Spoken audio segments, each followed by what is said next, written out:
true power, losing power, being disempowered, and getting it back. I recently had lunch with a former client. Now, here we are sitting in a New York cafe. I'm looking at this soul, and just one question was on my mind. Yeah, I said, you look amazing, you sound amazing. What in the hell got a hold of you? And this individual just looked at me and said, Sheila, I got my power back. See, enough said. I fully understood. You didn't need to make another comment. We went on to have a great conversation and a great lunch. And what I want you to understand is this. When I connected with this person, working with this individual, just on their knees, every area of life out of whack, broken relationship, financial pain, hurting, you name it.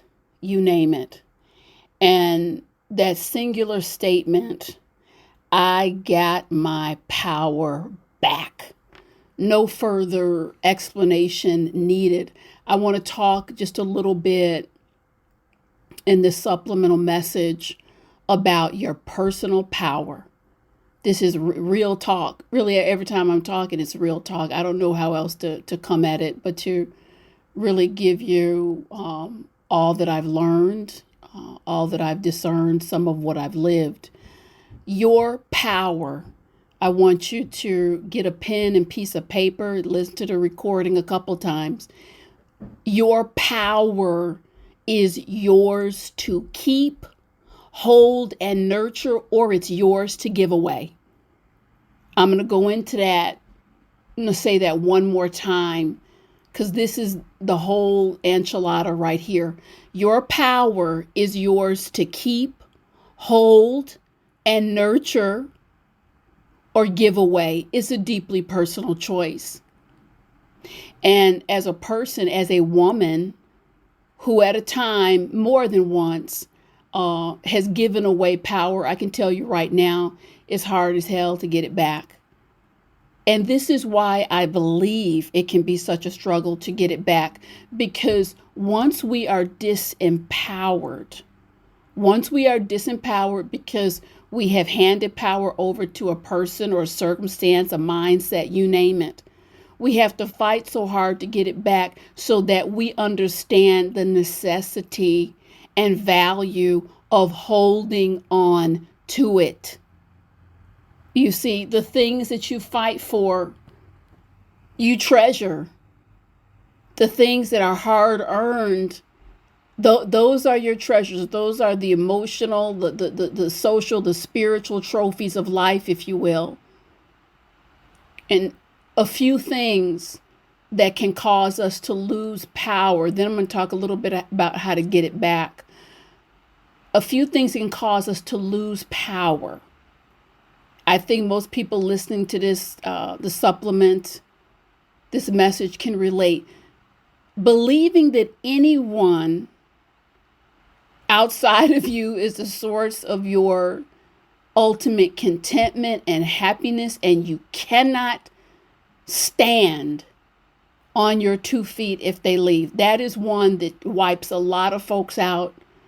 It's just that belief and agreement you've made with yourself. This is my source of joy and happiness.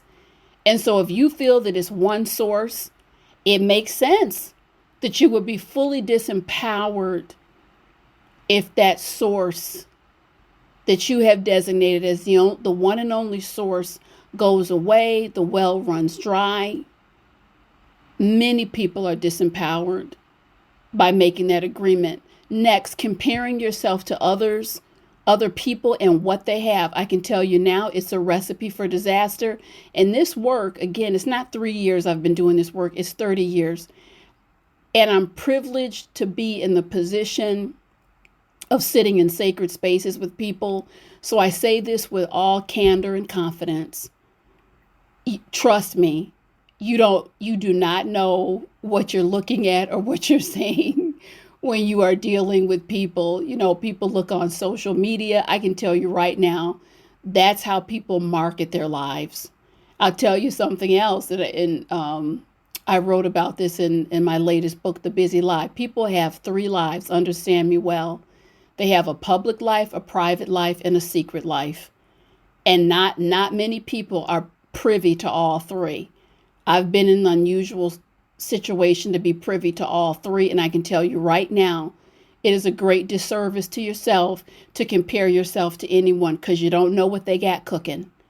And on the flip side of that, when you are observing someone's being blessed in their elevation, that's their business with God. That has nothing to do with you. And comparing yourself is a disservice. Next, not honoring commitments. When we don't honor commitments and do our best, that's a fast route to disempowerment. Not taking care of our mind, body, spirit, and soul on a consistent basis, another direct route. And then lastly, I could go on and on, but listening to the trash talk of others, it's been heartbreaking in this work to see how much weight can be put when we're not walking in our center and our balance.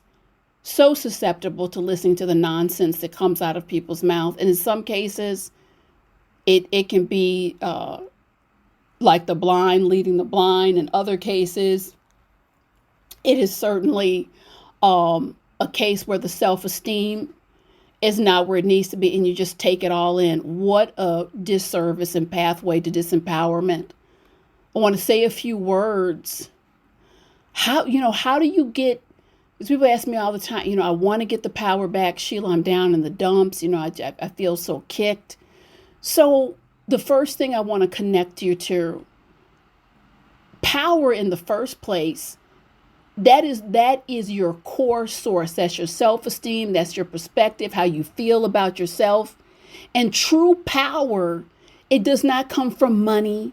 It doesn't come from a big house. It does not come from prestige. None of that. It doesn't come from looks. True power comes from understanding how power is generated in the first place. And true power is generated within the core of your being. Being disempowered means you've walked away from your core. And the knowing of who you are, you've walked away from that. And as you walk away from your core, you become weaker and weaker. And the soul goes begging. As you move further and further away, I'm lost. I'm not on home base. The soul goes begging for the relationship.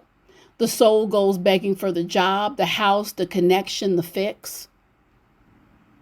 So understanding that nothing that you need, want, or require to fuel you to get hold of that power is outside of you. Coming back into your power is coming home. That's what it is. It's a homecoming. That's what people say, oh, I feel so good. I'm feeling back to myself, because that's just who you are. At your core, when it's connected. Next, creating a set of standards for your life. It doesn't mean that you're better than anyone. You say, I have standards here. I have a soon-to-be 12-year-old daughter. I talk to her about setting standards of how you treat others, setting standards of your expectations of how you are to be treated, setting standards in your work ethic, setting standards of how you honor your commitments. Doesn't mean you're better when you set standards. It just means I want to continue to walk upright and be empowered. And then this next one is something, it's not elegant advice. It's not sexy advice. It's not fun advice, but it's really good advice. Understanding that when you have fallen into disempowered states, you've lost power, you'll need to mount a fight to get it back. In most cases, though, in mounting that fight, how does that look? That comes in the form of consistently using the tools of elevation, mental health tools. If you're a spiritual minded person like I am, this form of prayer, call in the troops, the angels, you name it. But it requires a consistent effort. It'll pop back. It'll snap back. Trust me. I've gone through this more than once. And last thing I want to say, is there are people out here who will gladly take, people and circumstances will gladly take your power. Not even necessarily because they want it, but because you're giving it away. It's like being in a grocery store and they're, those little crackers with the little Polish sausage, they want you to sample it. Well, hadn't thought about it, but, since you're offering it, this is tasty. Sir, may I have another? Sir, may I have another?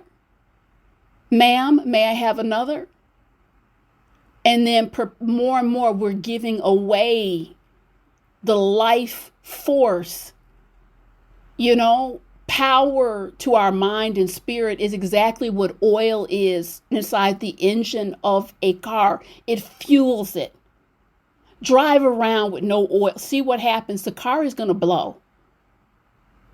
It's the life force. It's the life blood of a focused, empowered, balanced walk. Now, the best thing about losing power, there's a best thing, Sheila, there's a best thing. The best thing about losing power is knowing deep within that you can get it back. And I've seen a lot.